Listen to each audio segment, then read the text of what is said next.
Republican presidential candidate Mitt Romney was in Michigan today. He spoke this morning in Detroit and Livonia, saying that he loves the auto industry and American cars, and defended his opposition to bailing out GM and Chrysler 2 years ago. He also took a jab at President Barack Obama, criticizing how he's handling the economy. Romney was born in Michigan. His father was once our governor.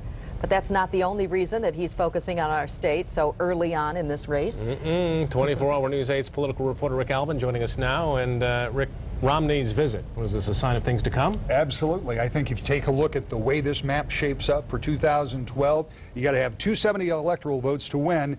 And there are 16 of them right in Michigan. And it has always been a state that has been one of those where there's been a battle. And Brian, you and I were talking just a few minutes ago before we went on the air. Not so much the case 2 years ago because the McCain people pulled out of the state early. They were having a hard time getting traction. But if you go back to the 2004 election cycle and the 2000 election cycle, we were a battleground state. And because of the fact that Mitt Romney is one of the front runners in this race, should he win the nomination, and I make no suggestion this early on who might win the nomination, then Michigan would have one more element in its play out there. So Michigan is going to be in play. You are going to see a lot of people. The only thing that might slow that process down is we're not exactly sure what's going to happen to the primary status.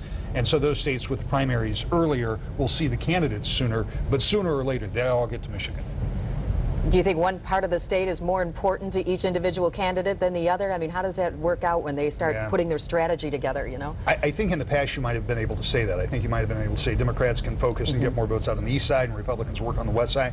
But if you take a look again 2 years ago, President Obama did very well in Michigan, won by about 800,000 votes, won Kent County for the first time in more than 40 years.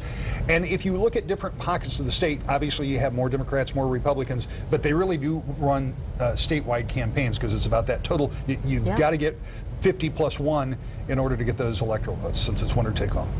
Focusing on Romney, since he was here today, what's his biggest hurdle, do you think, Rick? Is it trying to attract voters to come aboard his campaign, or is it fighting the divisions within the Republican Party itself? It is both, and it's a very muddied field out there. We still don't know what Sarah Palin does. We still don't know what Michelle Bachmann does. We don't know what Newt Gingrich does because he lost a lot of staff today. So is he really going to be in this race?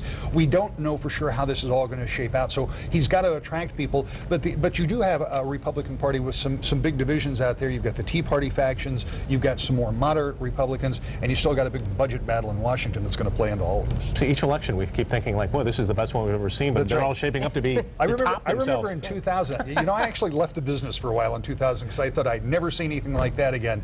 I was wrong. Right. Stick around. All right, thanks, Rick.